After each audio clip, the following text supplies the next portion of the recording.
Now in this section, I'd like to talk to you about interpreting the gray text. There are some inconvenient passages, or sometimes just some that don't seem relevant to ecology in the Bible. Remember at the beginning of the course, I talked about the Green Bible, which has more than 1,000 green verses.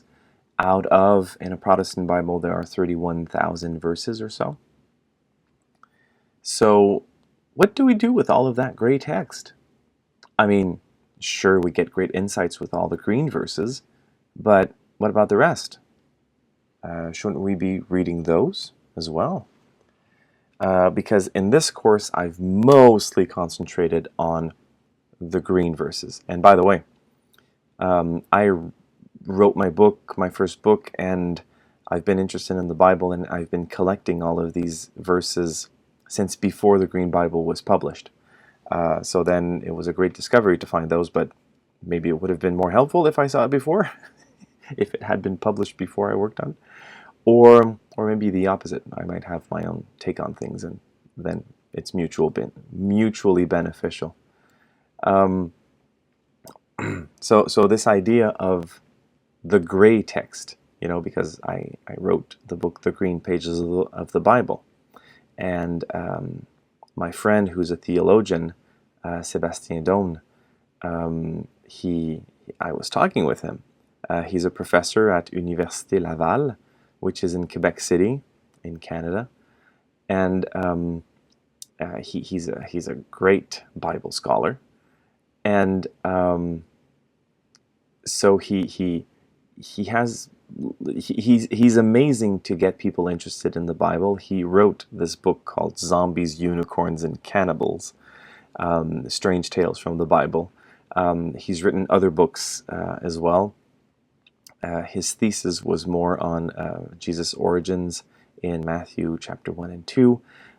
He writes lots of articles. He's been part of symposiums. He's been interviewed by the CBC and writes in common newspapers. So he's really quite amazing. And one of his recent areas of exploration, of expertise, is ecological hermeneutics. So interpreting the Bible ecologically. And so he thanked me for all of those green verses and interpretations I'm bringing, but he asked me, he was challenging me, he said, what about the gray text? What about all the rest? How do we deal with those? And finally, he pointed me into a really interesting direction.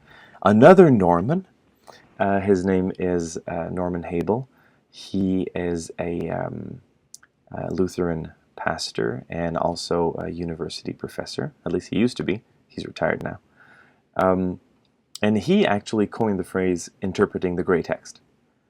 And it's finding these ecological interpretations of inconvenient passages. So hence, one of his first books, An Inconvenient Text, you can see those green pages and then the other ones all flying apart. Also exploring ecological hermeneutics. So really he's been doing this for a while now. Since the year 2000, he's been specializing in this. And he has really great insights. And so here's an eco-critical interpretation.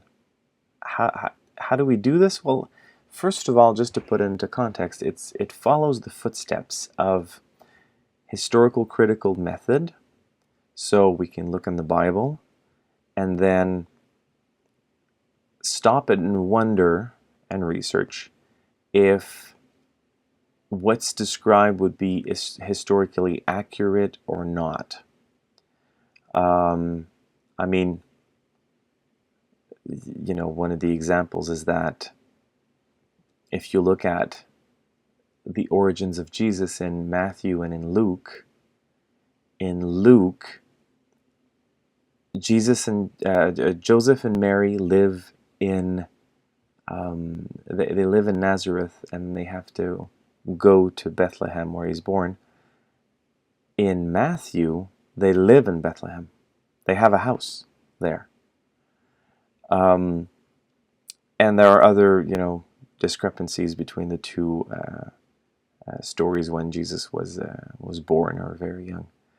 And so that's one example of a historical critical method. We can look in the Old Testament or even the letters according to Paul, and then wonder, okay, Paul died in this year, but he's relating to something else, so Paul was not able to write this one. It must have been one of Paul's followers. So that's just an example. The historical critical method, to being critical this way, can just lead us into other, maybe more beneficial interpretations. The feminist biblical criticism. So if you're looking for gender equality, for example, there are lots of places where Jesus gives more importance to women than usually his own culture would. So that's great. But then what do you do with the gray text? So then to be able to read the Bible and say, right here, women are being exploited. Right here, there's injustice for women. And to be able to identify it, we're being critical. But then to identify it, to ponder it, to give a voice to those who are being marginalized, and then God can still speak to us. And there's an interpretation that can give life and deepen one's faith. We can do it with post-colonial biblical criticism as well. There are some things that are said in there. For example, a bunch of people going towards the promised land and then killing off the people who already live there. It's not the best example when we've just been through that in North America. Just pushing away the people who already live there. So yeah, to be able to identify, to be critical about it. And again, keep on searching for a meaning where God is still calling to us, even if he's giving a counter example, rather than a nice example, but a counter example. So eco-critical interpretation, what's the objective? It's to offer an interpretation that goes beyond the anthropocentrism that is either in the text already or in the traditional interpretation of the text. Like, for example, it never says in Genesis 1 that everything was made for Adam. Everything was made for humanity. It doesn't say explicitly that humans are, So that's a traditional interpretation of the text. It's not in the text.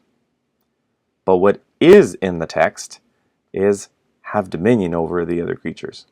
So we have to handle what's in the text and also the traditional interpretation of the text and see it beyond. Eco-critical interpretation has a 3-step method. First, suspicion. You just be, while you're reading, suspicious that there's anthropocentrism, that humans are first and others are just a backdrop or objects. And we're suspicious to dualism. What's dualism? It's body and soul. One is good, the other one's bad. And there are too many times that when things want to be presented in a story that we present them as opposites. But they might not be. They might be complementary, or there might be a little bit of one in the other end. Okay. So just be suspicious about that. Obviously, if you want to defend the environment, well, the material world is not a bad thing. So we don't want that type of dualism. Second step, identification. So the reader identifies with the natural beings that are there, the creatures, the fauna, the flora, the earth, as subjects. And then retrieval. by listening to the voices of the creatures in that text. So those are the 3 steps, but to find meaning in all of this, we can also be sensitive to these 6 principles. First one, intrinsic value. So creatures are not there for their usefulness, but value independent to human beings. Second one, interconnectedness. Recognizing there's interdependency between creatures in their ecosystem. I'm using the big word ecosystem here, could have been just nature. But just, feeling that that creature there described is related to others. Voice. The creatures sing in celebration and speak against injustice. So it's to hear that voice. Is that voice being heard in this text, or could it be? The role each creature contributes in the ecosystem. It does something that's helpful. We can identify that. Custodianship.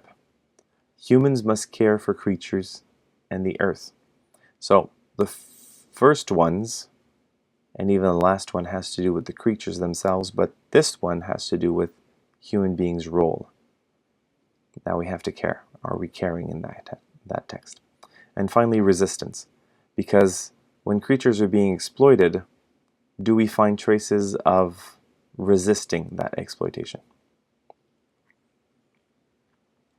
So here's a story that deeply disturbs me.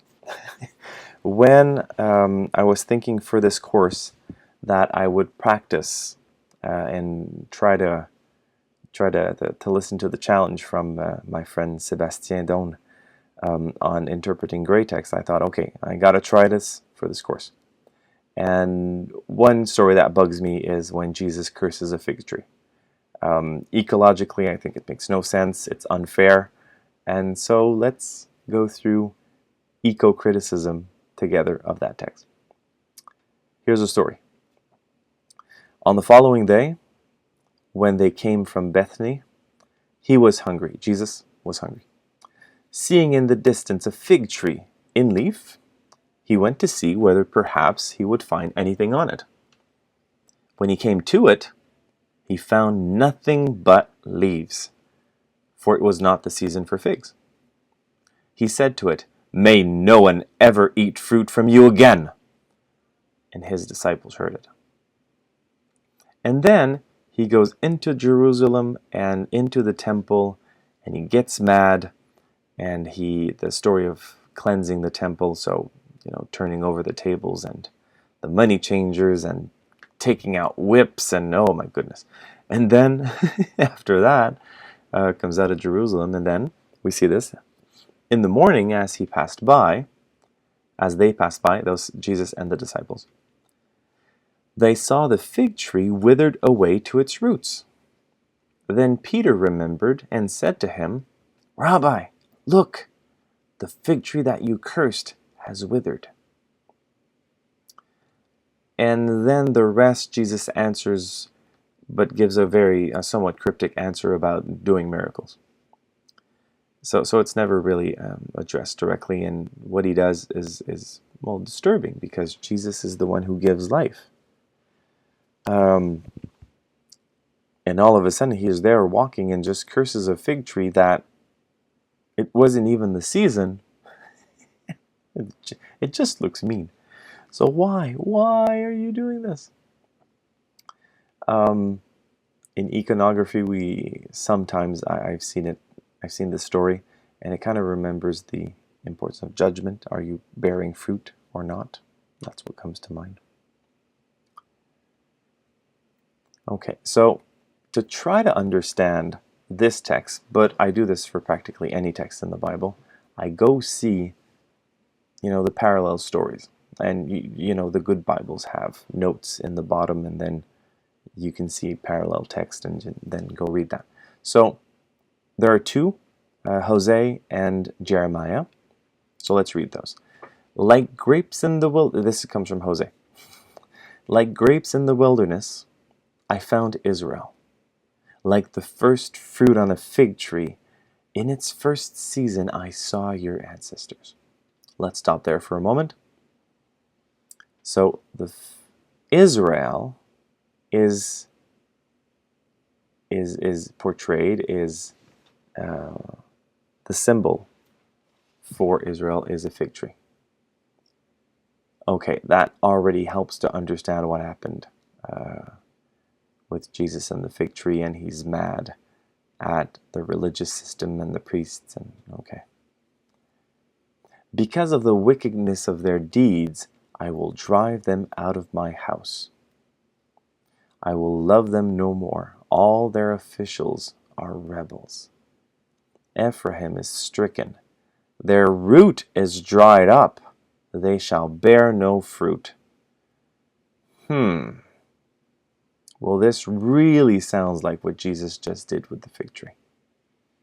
Jesus is mad at the fig tree. He's actually mad at Israel. He's mad at the people of Israel for acting the way they do and turning away from God.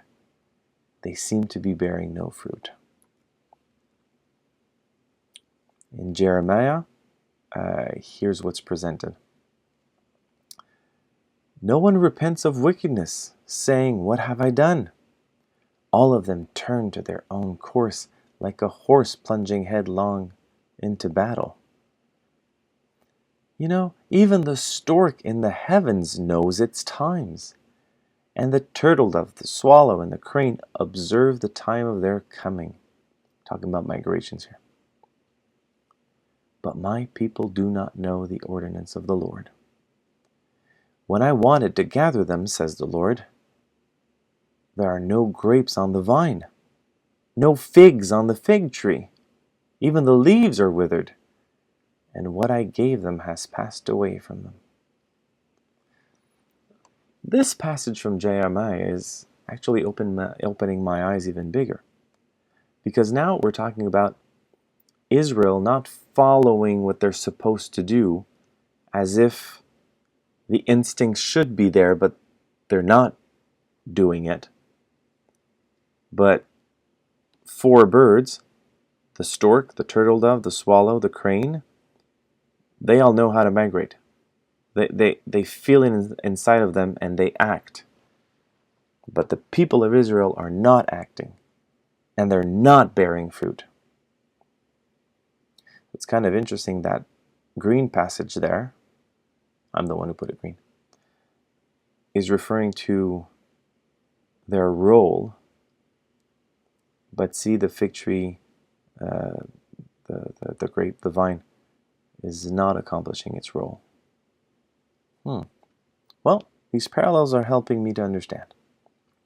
So if I take the 6 principles here, does Jesus recognize intrinsic worth in the fig tree? No. Jesus is mad and there are no fruit to eat. He's only looking at the usefulness. Interconnectedness. We don't see the interdependency with birds offering shade, so there might be other birds and insects and others. No, they're just one isolated fig tree, and he seems isolated, not connected. The voice, well, the fig tree is passive, feels useless without figs. And honestly, we don't hear the voice much because he's very quickly judged and very quickly sentenced. The role. This one is in a box because this is one thing that it touches upon. The role of the fig tree is to produce fruit to nourish others. And it's not doing that right now. So there's a question of not accomplishing one's role. Custodianship. Well, Jesus doesn't care about the fig tree. and that brings him out of character, kind of. And it is very unlike the parable presented in Luke 13. In this parable, Jesus gives the example, the parable, tells the story of a master who sees a fig tree and that has not produced, and that master is, kind of doing what Jesus did, so just wants to cut it down. There's no fruit, so let's cut it down. And then the servant says, let me put manure. Let me enrich the soil near its roots. And then next year, if it hasn't produced any fruit, then we'll cut it down. But, there's this idea of a last chance. There's an idea of, well, if it hasn't produced fruit, let's enrich the soil. Let's help it.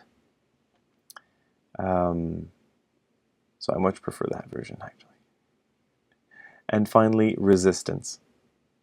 Did the fig tree resist? No. It dried up very fast, dies very fast. But there is one form of resistance, and it's the fact that the disciples are stunned. Very surprised at what Jesus does. And that is kind of reassuring. To see that Jesus is acting like a judge, but other people are like surprised and wondering, this man can heal so many people and now he's just cursing a fig tree. What's happening?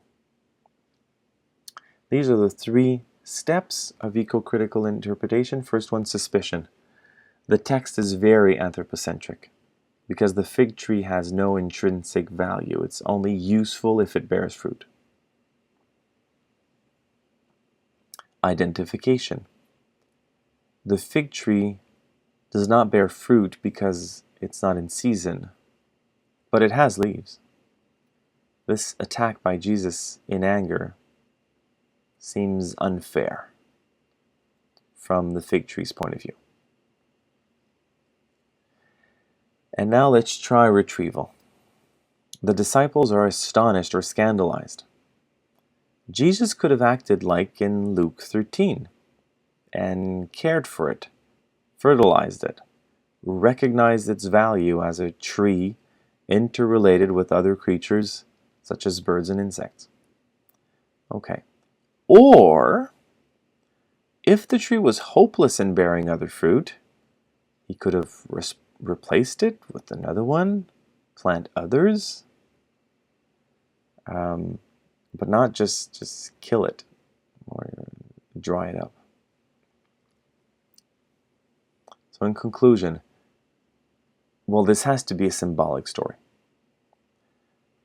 We saw with the cosmic Jesus that Jesus is the Word and gives life. So just to walk and curse a fig tree and dry it up, it doesn't go with Jesus' character. So it has to be just a symbolic story. What's the symbol here? Well, as in the prophets, Jesus embodies God's anger at the unfaithfulness of the people of Israel. For example, the money changers of the temple and the priests. So, like in the prophets, God is mad at Israel for being unfaithful. So Jesus is also mad at Israel for being unfaithful. The money changers in the temple really exemplify that. And so he's mad that Israel is not bearing any fruit. And Israel is represented by a fig tree a few times in the Bible. So now he curses the fig tree, the symbol of Israel. The more I think of it, the tree that represents Canada is a maple tree.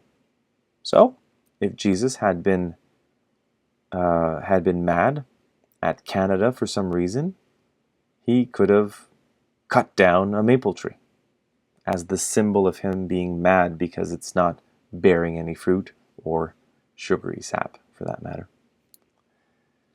Since Jesus is the fulfillment of the law and the prophets, This story reinforces the idea that the people of Israel are judged by God for their bad deeds, making the temple a den of robbers, for example. In the end, the poor fig tree on the road did nothing to deserve this, but it will serve as a lesson, just as the tree cut down to form the cross will serve to support Jesus' loving sacrifice for creation. I'm doing a little parallel here, because if we're talking about a tree being just, the withered away and sacrificed in a certain way, well then the cross is made of wood, and that wood was cut down. That tree was cut down, but to hold in a very important part to play. It's to support Jesus in his darkest hour. So maybe, the vegetation is sacrificing for a good reason here. Just a last word, thought I'd show you an icon of a parable of the fig tree, which is not easy to find. This is in Luke 13. So again, the master says, cut down that fig tree, it hasn't been producing. And the servant says, let me take care of it, put some manure, put some fertilizer, and then we'll see next year if it gave some fruit. It's this idea that Jesus saves, gives chances. And I also like the fact that this farmer is just taking care of the trees so they can produce. Hence, a bit of eco-criticism in some great text. Hope you liked it.